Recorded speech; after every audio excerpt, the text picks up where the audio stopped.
Hello. Hello, Julie. How are you today, Wolfgang? I'm fine. How are you? Pretty good. A little tired, but okay. Today, February 3, TED is slowing down and fading out. We'll still have delays and shots until the 7th, the 8th, something like that. In some places, maybe this whole week. Yeah. How did you survive TED? Oh, it's pretty okay. I had stored up on some food ahead of time. I didn't store up on water. Okay. But supermarkets were open. Yeah, just like too lazy to go out. Plus, it was really hard getting cars, and the prices were like almost double. Like normally, like if I take a taxi from here, like to the beach, it's like 20, and it was like 45. Wow, all 80 cents more. Well, you know, I'm scrimping on the money right now, so I got stuck with pretty much no money. Again, I really didn't have a choice. The thing is, I have some money sitting in my accounts, but I didn't trust to put my card in the ATM machine. I was thinking, if the machine eats the card, Oh yeah, then and you're I done. fly out the next day or 3 You're days later, done. and the banks You're done. don't open till then. Yeah. So I looked at the money and I said, that will have to do. Yeah, I mean, I got slammed where, unfortunately, a lot of places here, a lot of restaurants don't put the charge through right away. And then you like, oh, I have money. And then all of a sudden, you know, a week later, they put the charge through. And you're like, oh, where did all that money go? And you're like, oh, that was the charge I made on Monday. And then, you know, 12 days later, they put it through. So that's super annoying.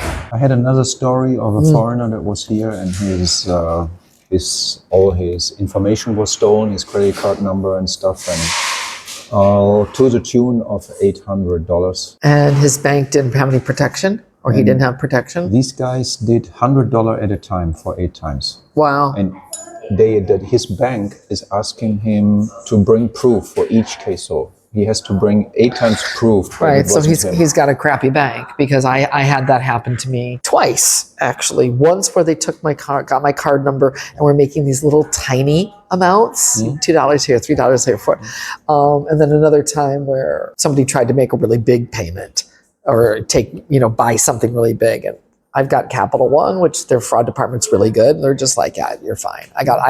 Both times I got all my money back. I must say, German banks, they might work as long as you're in a Schengen country. If you're here, you're screwed. Yeah, and that's unfortunate. I gave in the wrong PIN. Automated response. We get back to you as soon as we fucking care, which is next week. Right. I mean, banks all over the world are bad. They're all just different flavors of bad. However, there are certain American-based banks that are quite good, and Capital One happens to be really good with their fraud. Did you just jump on a plane and decide to go somewhere without... Which is funny, because in Europe, you are often asked by the airline. The airline is somewhat responsible for you.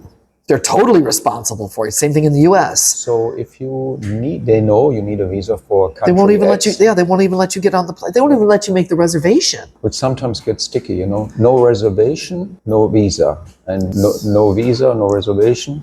Yeah, I mean, it can be kind of a sticky thing, but I mean, even sometimes if you can make a reservation, if you don't have the proper paperwork, they're not going to let you on the plane, because they're responsible for getting you back to your home country if you get refused. They don't want to spend the money and lose that seat. Talking of traveling, Yeah. when did you travel first time out of the US? First time out of the U.S. was Canada, probably as a teenager. That doesn't count. Okay. You mean like out? Asia, Europe. Europe was 2004 when I moved to Prague. Yeah. That late. Yeah. Never been out of the continent. So Nope. to speak. Nope. Only in the Americas. You spent how many years? I was 10 years in Prague. Yeah, so that's where I did my TEFL course, and then I just started teaching. And if it wouldn't have been for a unpleasant woman, we'll be polite, at the foreigners police, who chose to not give me the information that I needed, and I ended up getting deported. Not physically, but I had a deportation stamp in my passport. I got deported twice. And when I went back to try and fix that, it was the same woman, and her English was flawless. And she just chose to not speak English with me. So when I showed up and she was the one to put the stamp, she just looked at me like, you American. Because that's how it works in many countries. You know, it's the foreign police that issue visas in the Czech Republic. It's not the State Department like it is in most countries. It's not the consulate that does it. Russia was always easy. Russia then was a piece of cake. You went to Russia? I lived in Russia for 3 years. Yeah. 3 years. Moscow? No, St. Petersburg. More pleasant. Yeah, St. Petersburg's gorgeous. Peter would absolutely recognize his city. So you enjoyed your time there? Yeah. I mean, Russia's hard. You absolutely have to speak Russian to live there. Transportation stuff, everything's transliterated, but you really got to speak Russian. Was it difficult for you to learn Russian? A little bit, and yes and no, because I already speak Czech, so I already speak a Slavic language, except that the places where they don't overlap are kind of criminal sometimes. Right. So it's tricky because it's just like I would just mumble stuff in Czech and hope that it was the same. Some things like any kind of words like about help or emergencies and stuff are exactly the same. So that was really convenient. Like if I needed help, I could, pomoc. It's the same word. Numbers across the Slavic countries are all almost the same. So traveling through other Slavic countries, money stuff is easy. And again, depending on where you are, there's some fairly good overlap. All right. And how did you came to Asia? This stupid cough left over from when I was in Hanoi a couple of weeks ago. Oh my God, the air is so bad. The air is so bad in Hanoi. They were voted the most polluted city in the world. Oh, wonderful. That's so stiff competition. Anyways, how did I end up in Asia? Well, I've always wanted to go to Japan and to Hong Kong, neither of which seemed feasible for teaching jobs necessarily. I was working with an American and a Brit in Russia who had lived in Vietnam, and they poured the water and didn't drink it. They were coming back to Russia, or back to Saigon, and they're like, "Yeah, you should come." And I'm like, "Well, okay." So I just started looking. I was getting. That's your food. That's my food. Which means. Hello? Oh, he's there. He's here. All right, go get your food. So where were we? We were talking about how I ended up in Asia. Yeah, I think you were in Czech and then in 3 years in Russia. Right, and so I was working with some people in Russia who had lived in Saigon.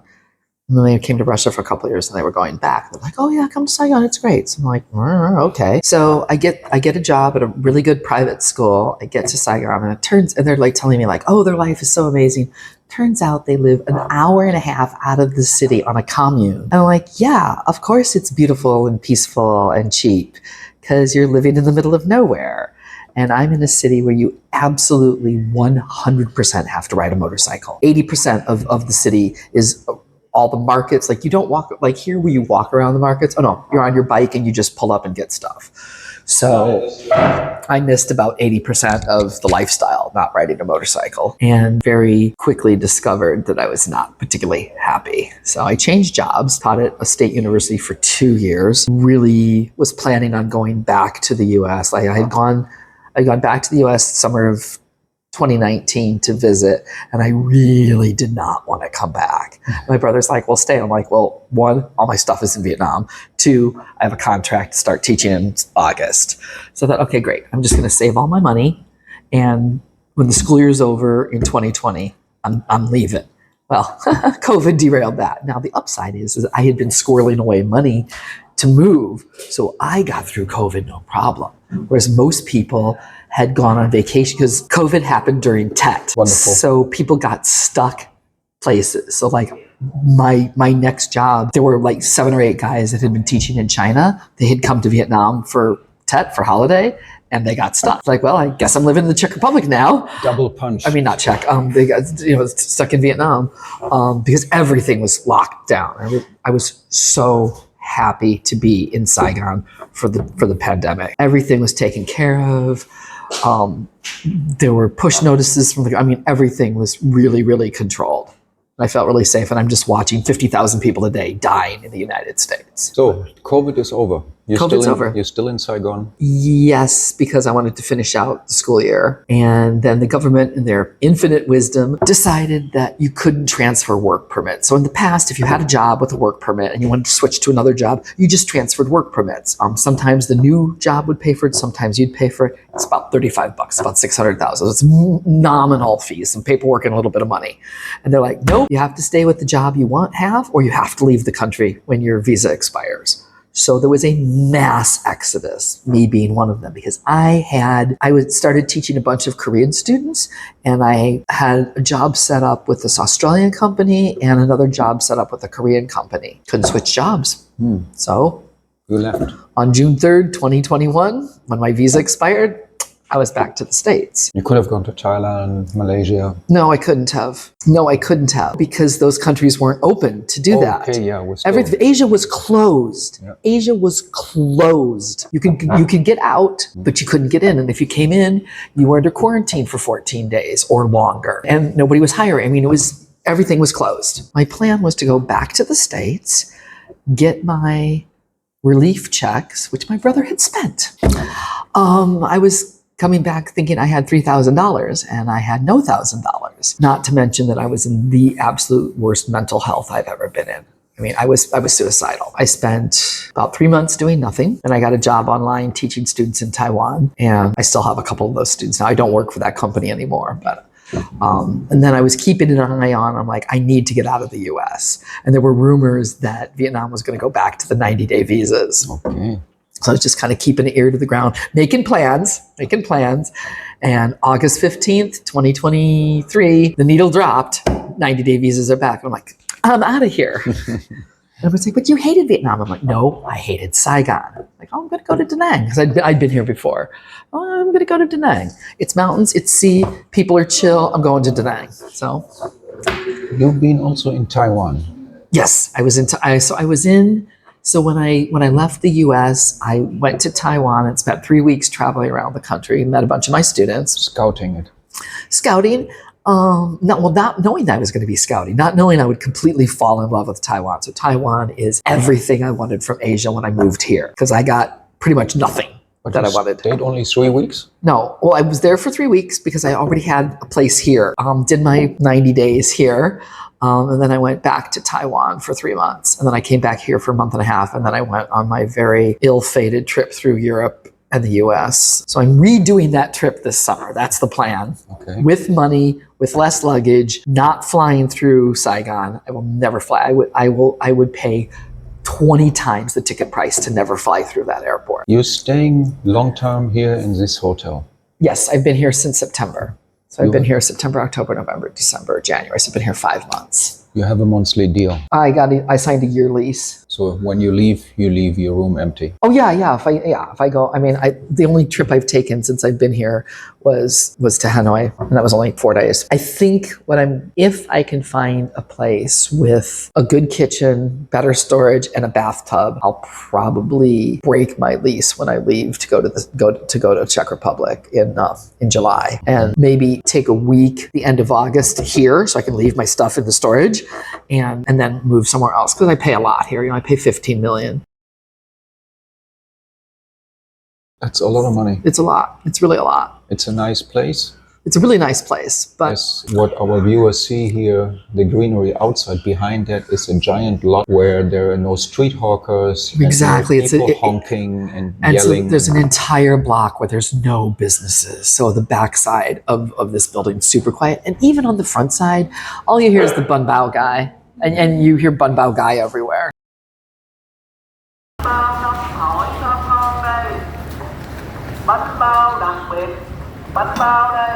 So if you come to the Moon Hotel in Da Nang, get a room with windows out the backside. Out the backside, yeah. So you want to be in 04 or 03. Right. And not 01 or 02. Yeah, I mean, there's a lot of things I love about this place. I like this space, which is nice. I like the fact that there's Korean management. I like having Luna. I like having a dog. The hotel dog. The hotel dog, yeah. We've finally become buddies after 3 months of her biting me all the time. The storage in the room is really bad. There's no place to put anything. And the kitchen cupboards are weird. I would like a better washing machine. When I was in Hanoi, the place that I rented had a washer. And I'm like, oh, I miss my Japanese washer that does everything. And I really miss having a bath. I mean, I haven't had a bathtub, but I realize like that's really important for me. I'll do like a staycation because hotels are so cheap here. You know, I'll spend $20 and stay in a hotel overnight and have a bath. If I can find a place with a bathtub, with good management, with a good pool, then I'll probably move. I don't need to be at the beach. A good part of people you interact with are your students, right? Yeah, I've got little Vietnamese kids that are little online. I've got a couple of my Taiwanese students left over. I've got the Russian couple that was here when you came in. I've got a Vietnamese girl who I teach in person. I might be picking up some new students in person, so having the work. And I'm teaching at a language center 4 days a week right now. Once everybody comes back after TET and they start a new semester, there may be more classes. Your only subject is English? English, yeah, that's all I teach. Aside of that, what are your contacts? Half and half foreigners and Vietnamese, or how's that? Well, I actually have Vietnamese friends, which I did not in Saigon. I actually have Vietnamese. My musician guys, you know, who are sort of the handful are Vietnamese. The rest are all from all over the place. A good chunk of the people I know are Russian. I would say probably half the people I interact with are Russian, if not more, maybe 60 or 70%. So that's sort of an impetus to get my Russian back, because while Vietnamese is spoken in a lot of places, it is not a world language. Russian, however, is a world language. So it's a useful language to know, like German or English or something, you know. Okay. So it's a little bit of a push to actually get my Russian functional again. I guess that's about it. The end goal is still Taiwan. I just have to save up a bunch of money because housing there is quite a bit more than it is here. It's only about 30% less than the US. The kind of housing I want to live in, because Taiwanese apartments are really weird. They're very small. Most of them don't even have kitchens. Because like here, it's much cheaper to eat out than it is to cook. So most Taiwanese people don't even cook. I mean, they might have an electric kettle. Maybe they have one little induction plate. But a lot of places don't even have kitchens. When I go back to Kaohsiung, which is the city I want to live in, that's where I lived for 3 months. I know that an apartment's going to be at least $1,200 a month. Wow, that's money. Compared with here, where like $800 will get you a penthouse. Yeah, $800 gets somebody like washing your back for you practically. Right. Yeah. And while I could live in a cheaper place, it's going to be small. It's going to have a low ceiling. I might have shared laundry. There's not going to be any amenities at all. Definitely not going to be a pool. For some reason, Kaohsiung, where it never gets any colder than it's like here. The weather is very similar to the weather here. Nobody has pools. I was lucky there was a hotel that was about a 7 or 8 minute walk from my house that you could pay a day price. And it was a half Olympic pool with a deep end. So I got really spoiled having a great big pool to swim in every day because there was never anybody there.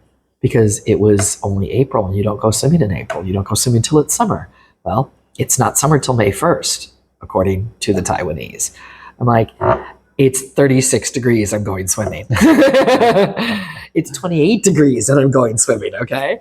So it's just, different. And, Taiwan's going to be tricky because in a week I had already made enemies in the expat group. So if I live in Taiwan, my friends are going to be Taiwanese, and in Kaohsiung, the English is pretty low, so I'm going to have to speak Mandarin. So it's a little weird knowing that I'm going to a place where I'm not going to have a community. That's good here in Da Nang. The community here is fantastic. It's fantastic. The expat group, and while there are different divisions, they're very clearly delineated. The empty-headed 30-somethings, they might as well have a sign on their heads, right? And they generally only go to certain places and certain bars. Right. So they're super easy to avoid. And we can go to, most of my going out is going to hear live music. So I have my places. I have got a couple places where like the wait staff knows me.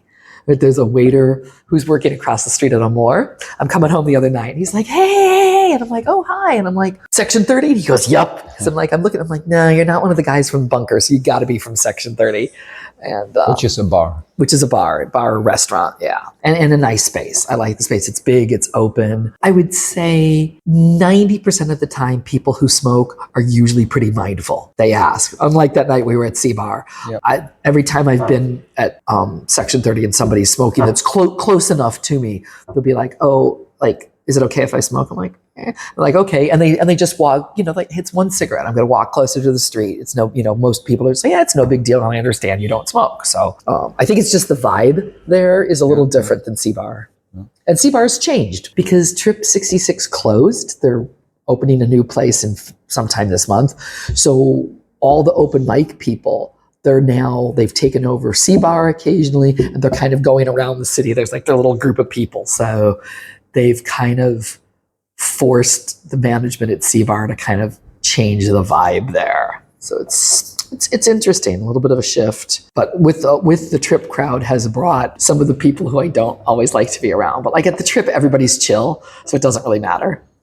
Where if you go to a place like Aqua Betty or Scallywags or Corner Bar, there's that vibe of, what the fuck are you doing here, old lady? If they even notice me.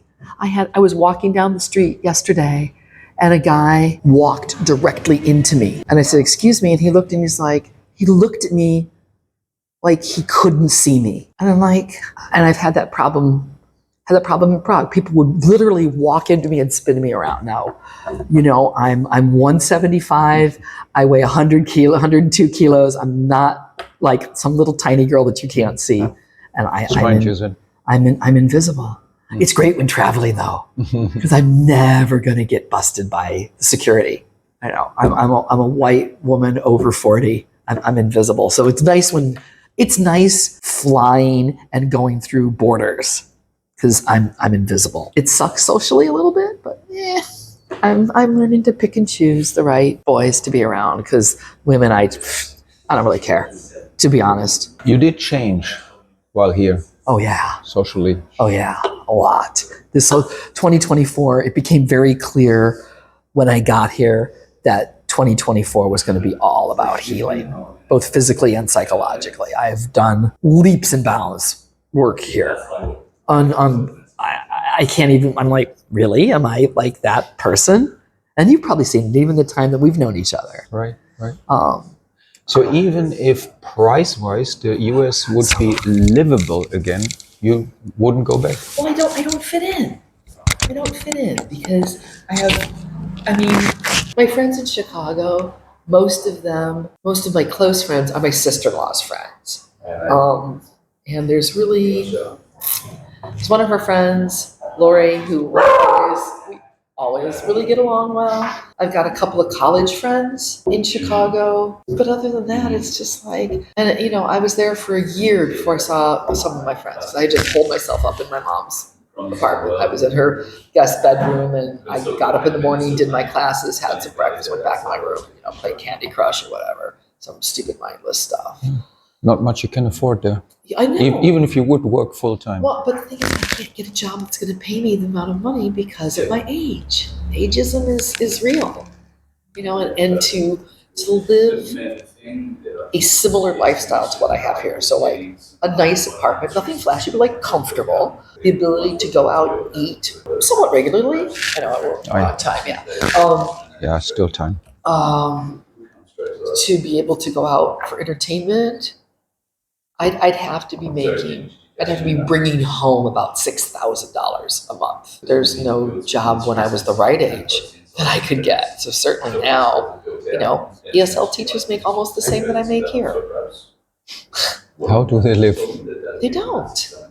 People don't. In a cardboard box. And people live on credit. Most Americans are at least $10,000 into personal debt. That works that far. You can't do that forever. No, you just keep cycling it. You're just always in debt. Just always in debt. To me, that doesn't make sense. You're spending more than you have, right. And then come interest on top of that. That makes it even worse. So one day that pyramid gonna collapse. Or it just keeps feeding itself. So you're always depriving yourself of something because,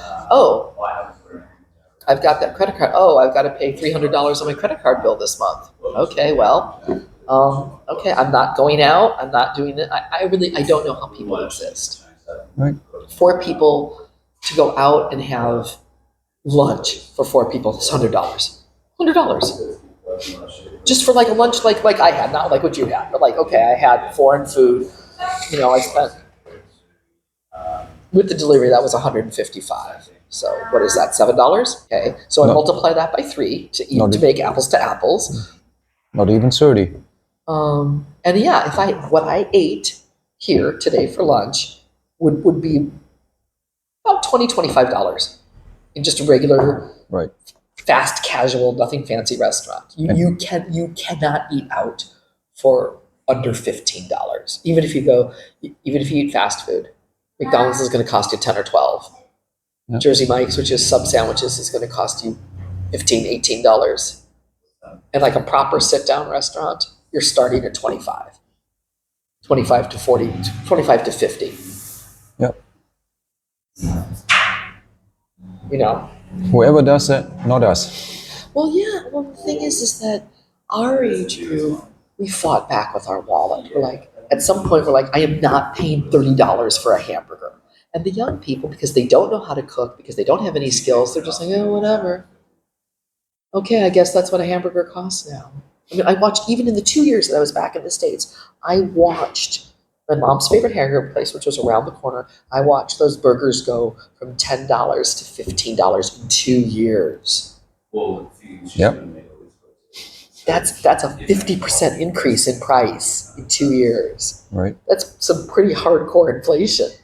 Plus the tip you're supposed to give. Well, you had to pre-COVID because waiters were making $5 an hour. That's why Americans tip so heavy with no benefits.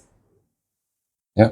Because you're an hourly employee, so you don't get benefits, and if you do, they're nominal because restaurants aren't going to pay a bunch of money for good insurance. They're going to buy the cheapest, crappiest insurance possible. You don't get vacation really. I was shocked when I moved to the Czech Republic and learned that like people who worked at McDonald's actually had like a proper salary and health insurance and accrued vacation days. I'm like,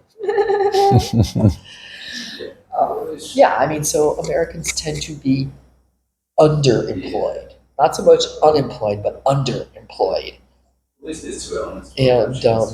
and overtaxed. We don't get anything for our taxes. We get free school up to 12th grade, generally good city services, fire, police, whatever, utilities, that kind of stuff. The infrastructure's not bad. It's not as good as it could be, but it's not bad. Schooling depends on what the tax base is in the school that you're going to. Right. My brother and I went to a rich suburban high school in the 70s, and for him, early 80s. All in all speaking, we stay in Asia. I'm sorry? All in all, we stay here. Well, yeah, I mean, even if I had all the money in the world, I mean, I'd probably want to live in Santa Barbara and I'd still be in the United States. And right now I can't even understand what's happening in my country.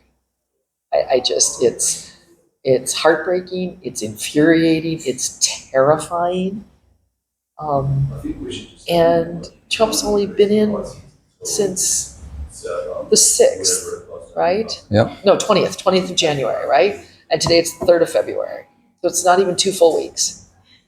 Tomorrow makes 2 weeks. That topic we speak again in 4 years. Well, we have to get through one, and the stuff that's been enacted now isn't even touching Project 2025, which Joseph Goebbels would be pleased.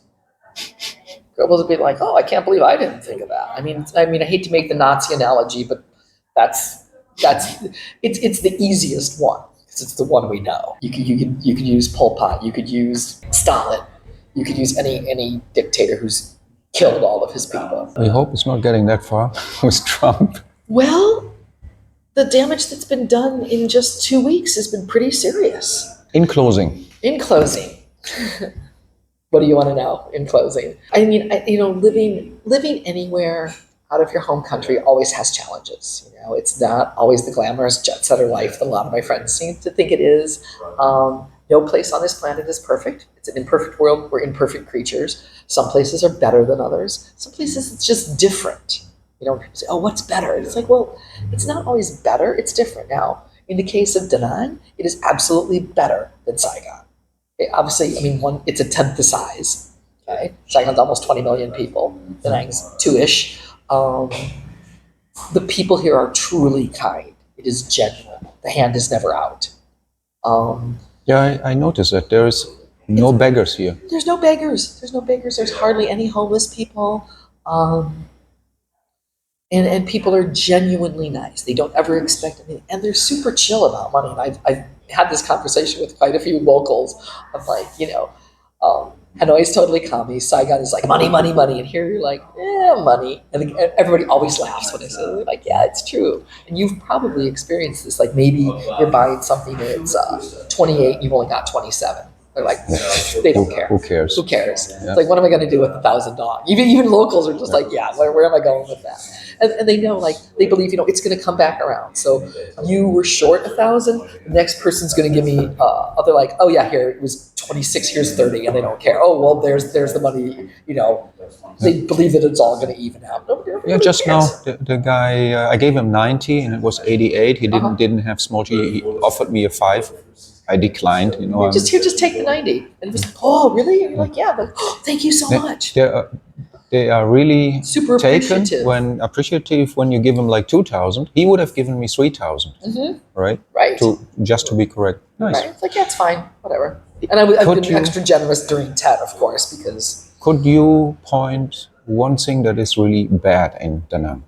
Something that would be better if just the streets and sidewalks. Yeah. The ankle breaker curbs, and even people, the most fit, agile person in the world is still falling and breaking their ankles. You can't use the sidewalks because it's used for anything. Not only that, but walking. The sidewalks used for everything else. It's not nearly as bad as it is in Saigon.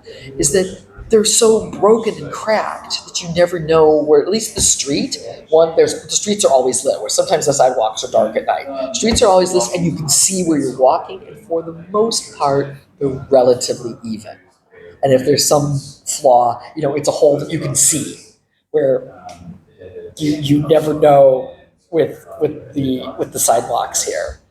Sidewalks and railings on stairs. If they have any. I mean, between me a little bit and Timala, we got that railing, and it changed my life. It changed my life to be able to walk down the stairs easily and to walk up the stairs without having to crawl on my hands and knees. I cannot tell you how many times I crawl up the stairs on my hands and knees like a baby because my balance is bad and I need something to hold on to. Or I just don't go into a place. Well, guess I'm not going in there. Right. I'd say it's a wrap. Okay, it's a wrap. Thank you so much. Thank you for the interview. You're welcome. Hope that gives you some stuff to work on. What time is it? 3? I have a quarter hour. Eine Viertelstunde. What? Quarter hour. Viertelstunde. Oh, okay.